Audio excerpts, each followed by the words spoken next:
Isang mabiyayang araw po. May good news po. Ito po yung ating babasahin sa Exodus 15:26. And said, If thou wait diligently, hearken to the voice of the Lord thy God, and wilt do that which is right in his sight, and wilt give ear to his commandment, and keep all his statutes, I will put none of this disease upon thee, which I have brought upon the Egyptians, for I am the Lord that healeth thee. Ang talatang ito ay testimony rin po ng isang kapatid at ating pong pakinggan. Ginawa ko po ito ng audio. Siya po, si Brother Ren, ang testimony niya ay nagsimula noong mababad sa mga sanlibutan pamumuhay, bisyo, pakikipagrelasyon ng hindi pamantayan sa Panginoon. Naitanong ko sa aking sarili, ano kaya ang plano ng Diyos sa aking buhay? Pagkat nais ng puso ko na lumaya, ako'y may galit na pasigaw na nagtanong sa Panginoon, ano ba ang plano mo sa aking buhay? Lumipas ang mga taon, ako'y nakatanggap ng mabuting balita. Nais akong pag-aralin ng tunay kong magulang.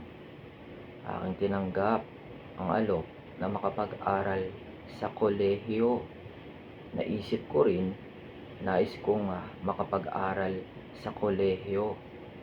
Lumipas ang mga taon, ako'y patuloy pa rin sa gawain na hindi mabuti.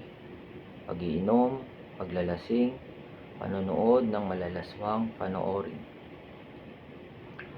Hanggang ang aking magulang ay dinapuan ng malalang sakit, kalaunay lumisan.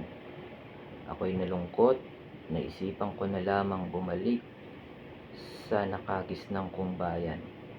Ako'y patuloy pa rin sa mga masasamang gawain. Ako'y nagkasakit ng labis ng kalungkutan na kung saan kailangan mong magpatingin sa isang espesyalista. At naipayo niya na wala na itong kagalingan, na patuloy akong kumonsulta sa kanya, maibsan ang aking karamdaman. Ako'y pinalambot ng Panginoon, ako'y nanalangin na magkaroon ng makakasama sa buhay. Ako'y may nakilala at dinala sa sanktuaryo ng Panginoon. Sa patuloy na pananampalataya, ganap nang gumaling. Ang testimonyang ito ay walang iba kundi ako. Maraming salamat po sa pakikinig. Sabayan niyo po ako sa panalangin ito. Panginoong Hesus, ako'y lumalapit. Ako'y patawarin sa aking mga kasalanan. Ako'y pagalangin sa aking karamdaman. Mula noon hanggang ngayon, O Panginoon, Ikaw ang dakilang manggagamot. Maraming salamat po, O Panginoon, sa ngalan ni Jesus. Amen.